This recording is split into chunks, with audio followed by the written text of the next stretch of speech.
Ya, kita lanjut ke pertemuan yang kedua, berkaitan masih sama. Bapak akan membahas tentang Al-Quran surah Al-Hujurat ayat 12. Yang sudah ada teksnya, silahkan dibuka Al-Qurannya, sehingga posisinya karena pembelajaran ini berkaitan dengan aspek Al-Quran, kalian harus di depan kalian sudah ada Al-Quran yang disediakan.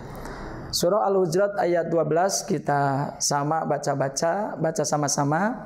Kemudian kalian menyimak dan mendengarkannya. Silakan nanti kalian untuk mempraktekannya. A'udzu billahi minasyaitonir rajim. Bismillahirrahmanirrahim. Ya ayyuhallazina amanu ijtanibu katsiran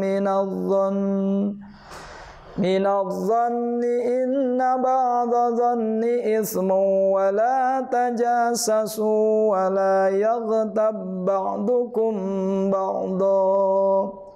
Ayuhibbu ahadukum ayyakulla lahma akhihi maitan fakaritumu wattaqullah innallaha tawwabur rahim.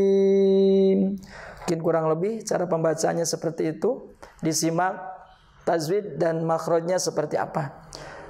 Kemudian kalian juga silakan nanti pahami arti terjemahan dari seluruh ayat surah Al-Hujurat ayat 12. Dilanjut dengan bagaimana untuk memahami setelah membaca. Di sini ada yang berkaitan juga dengan tajwidnya. Ya. Tajwidnya seperti pertemuan pertama, silakan kalian cari yang di tayangan video ada warna kotak merah yang belum terisi untuk diisi, dan nanti itu bagian dari tugas pelaksanaan pembelajaran khusus untuk PAI di pertemuan yang kedua. Jadi kotak yang warna merahnya silakan kalian isi tajwidnya yang ditandai sehingga posisinya bisa betul. Untuk selanjutnya ini ada terjemah per kata. Ada arti per kata, titik-titik yang ada di tayangan video untuk diisi dengan baik dan benar. Di sini ada tayangan ataupun perkataan yang sangat luar biasa.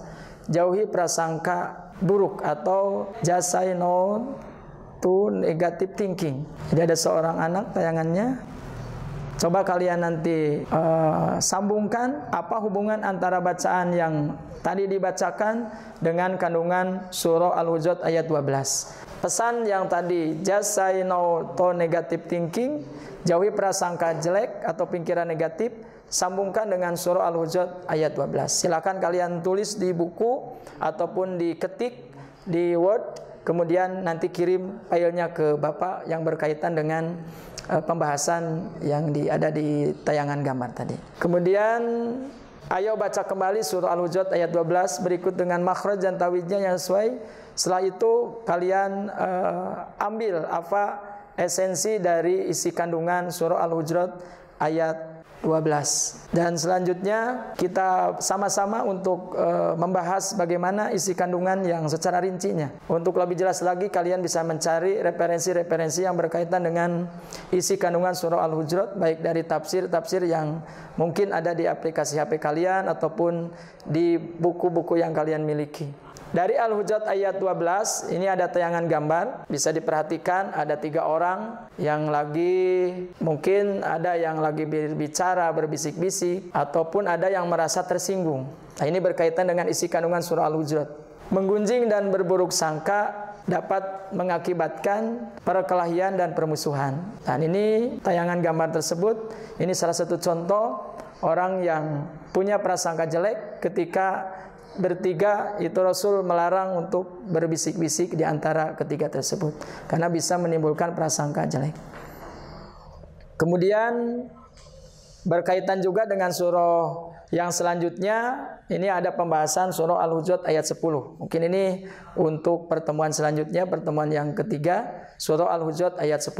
Tadi surah Al-Hujurat ayat 12 berkaitan dengan prasangka jelek. Itu harus dihindari. Coba kita amati manakah yang lebih indah dari dua gambar tersebut. Nah, ini ada yang gambar orang anak yang sedang begitu damai, kemudian anak yang kedua ada yang sedang berebut boneka, saling marah-memarah. Nah, ini akan kelihatan oleh kalian seperti apa isi kandungan surat Al-Hujurat ayat 10. Dari kedua tayangan tersebut silakan kalian dipahami dengan penuh. Ayo saling mengamati bagaimana membaca surah Al-Hujurat ayat 10.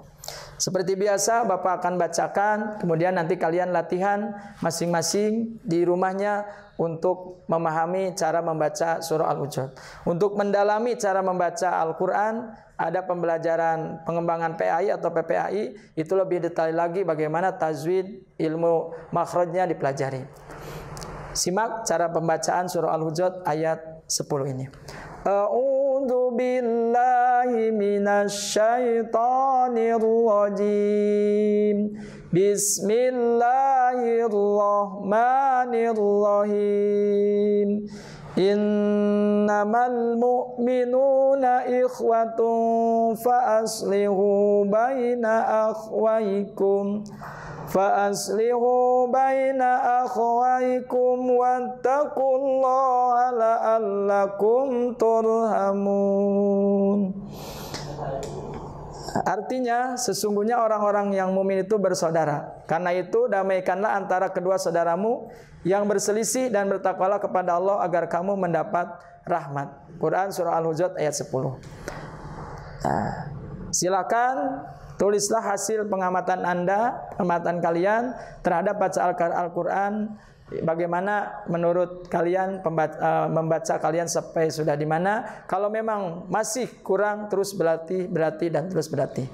Nah, ini ada tabel isi untuk pelafalan, ada makhraj huruf, ada intonasinya, ada penerapan tajwidnya. Ini untuk bagian introspeksi diri bagi kalian supaya kalian bisa tahu bagaimana sejauh mana kalian memahami ilmu tajwid dan ilmu makhrajnya.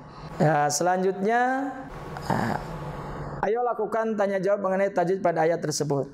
Cari tajwidnya karena ini kalian di rumahnya masing-masing, boleh saling menanyakan ke temannya lewat WA ataupun lewat grup untuk memahami tajwid dari ayat surah Al-Hujurat ayat 10 ini.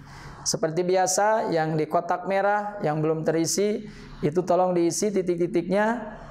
Kalau kalian nulis di buku berarti tulis lafadznya kemudian tajwidnya jadi apa.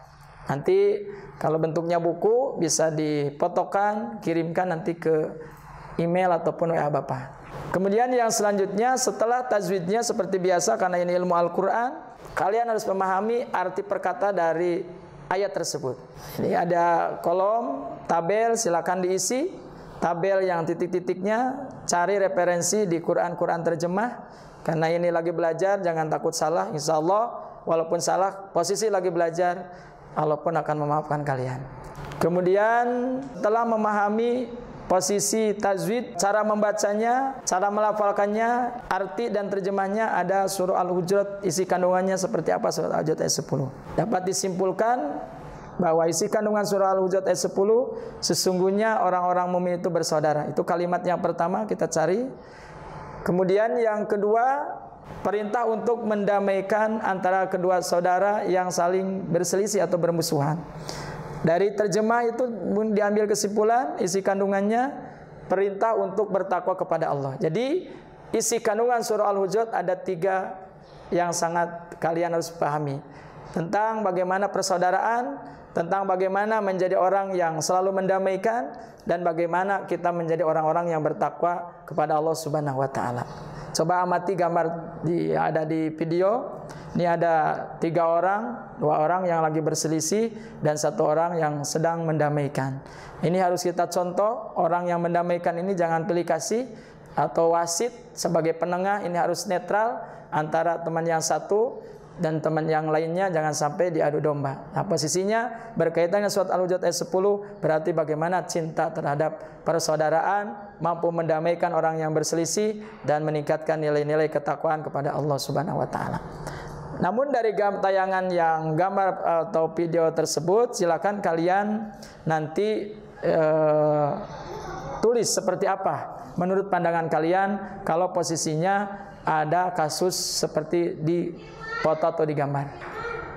Kemudian juga ada bagaimana ini sejarah membuktikan ada Hajar Aswad ketika Rasulullah SAW membangun ataupun mengimaninya dengan penuh dengan ketakwaan. Dari beberapa pertemuan dari pertama sampai yang sekarang yang terakhir, di sini ada bagaimana kita mampu mengontrol diri, ada ekspresi wajah yang harus kita pahami. Amati gambarnya. Gambar yang pertama ekspresi wajahnya seperti orang yang penuh dengan amarah, yang kedua juga amarah, yang ketiga juga pemarah. Berarti ini contoh kasus orang-orang yang belum bisa mengontrol diri.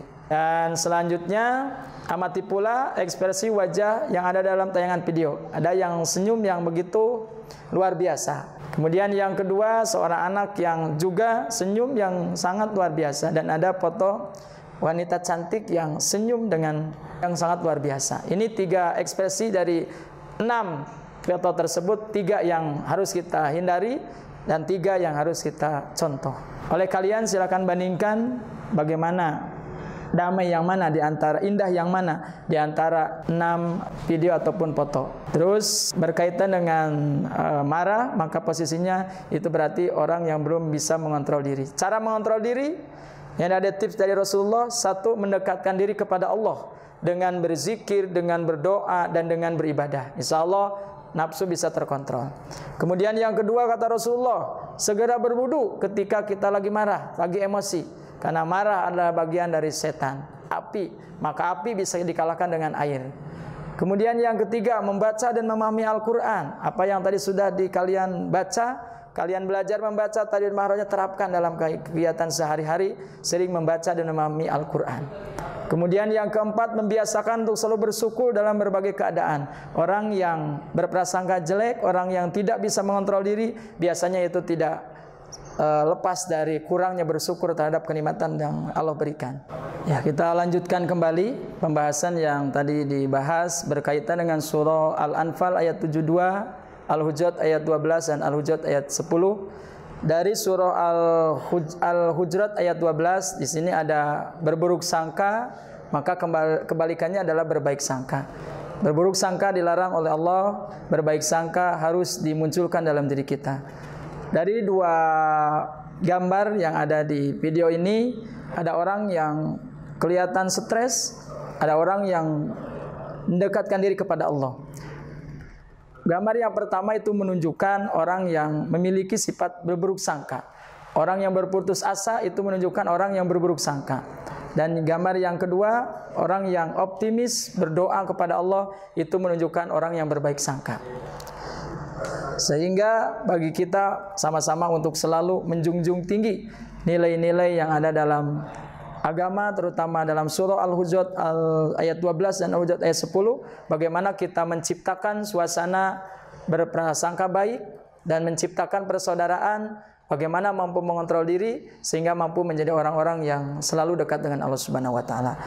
Baik anak-anakku sekalian, apa yang dibahas dari bab pertama ini sudah selesai. Silakan nanti tugas-tugas yang ada dalam materi tersebut dikerjakan sebaik mungkin, baik ada dalam bentuk gambar dijelaskan oleh kalian ataupun perintah-perintah yang tadi dijelaskan. Insya Allah untuk bahan penilaian bagaimana keaktifan kalian nanti mengerjakan tugas-tugas. Dan jangan lupa bahwa PAI ini berkaitan juga dengan implementasi dalam kehidupan sehari-hari.